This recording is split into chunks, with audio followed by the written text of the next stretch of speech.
সকালবেলা ঘুম থেকে উঠে আরেকবার ঘুম যাওয়া পর্যন্ত একটা মোবাইল তার সঙ্গী, আর কতগুলো বন্ধু 4-5 জনের লগে আড্ডাবাজি, এরা তার সঙ্গী। এরার লগে একবার খারাইয়া মুতে, একবার বৈশা মুতে, একবার মোবাইল চায়, একবার নর্তকী দেখে, একবার নাচ দেখে, একবার কানের মধ্যে ইয়ারফোন লাগাইয়া গান শুনে, একবার মাইয়া দেখলে এটার পিছে পিছে হাঁটে, আরেকবার বেডি দেখলে এটার পিছে পিছে হাঁটে, একবার অসভ্য কথাবার্তা একজন আরেকজনের মধ্যে আলাপ সালাপ করে, আবার কতক্ষণ গেমস খেলে, আবার কতক্ষণ কি আপনার এই মোটরসাইকেল ফাইলে মোটরসাইকেল চালায়, হ্যাঁ, চিৎকার হই হুল্লোর। আপনি বলেন এটা কি কোনো জীবন? বেটা তুই বল, বেটা বাপ তুমি বলো না, তোমার বিবেক তোমাকে কি বলে?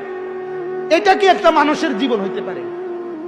বিনোদন বুঝি মানুষের 24 ঘন্টার, মানুষের জীবনের 24 ঘন্টা বুঝি ফুর্তিতে কাটে? হ্যাঁ, বিনোদন বুঝি একটা মানুষের সারাক্ষণের কাম?